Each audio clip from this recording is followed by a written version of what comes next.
So Bleacher Report came out with one player on each and every NFL team who could disappoint in 2021.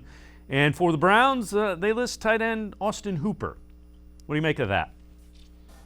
Yeah, I mean, look, Hooper did not live up to what the Browns brought him in to do last year. They made him, at least at the time, the highest paid tight end in football. And he didn't live up to that.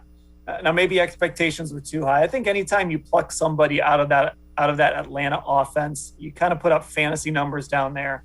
Sometimes there's going to be some disappointment when that guy goes to a different offense. I think we'll see a better Austin Hooper this year. I think him and Baker kind of got on the same page last year. Let's not forget that Austin Hooper missed some time when he had to have his appendix removed. It was just hard with all the setup for Baker to get on the same page with him. But he also had a huge catch against Kansas City that if the Browns had come back and won that game, we'd still be talking about today. So I still think there's something there with Hooper. But yeah, we need to see a better version of him this year for the money he makes and what the Browns brought him in to do. The other thing I would say, and tell me if you agree, and if you don't agree, that's fine too. You can disagree. A tight end, more so than any other position with quarterbacks, is kind of a feel. And remember, no preseason, didn't get to do any type of work in training camp. And there's a sense of, okay, this guy likes me to settle in here. And he and Baker Mayfield could never do that. They could never get the feel. And I think that's more important with a tight end and a quarterback than probably any other position in the quarterback.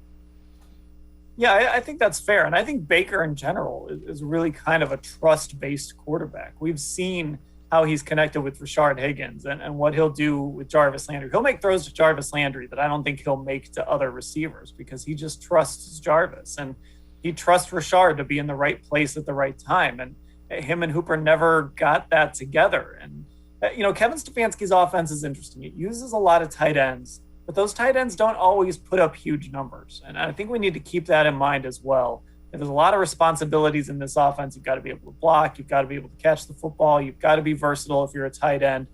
And so I think we will see better Austin Hooper this year. I don't know if he's ever going to live up to that contract. But I do think another year with Baker, we're going to see a better version of him.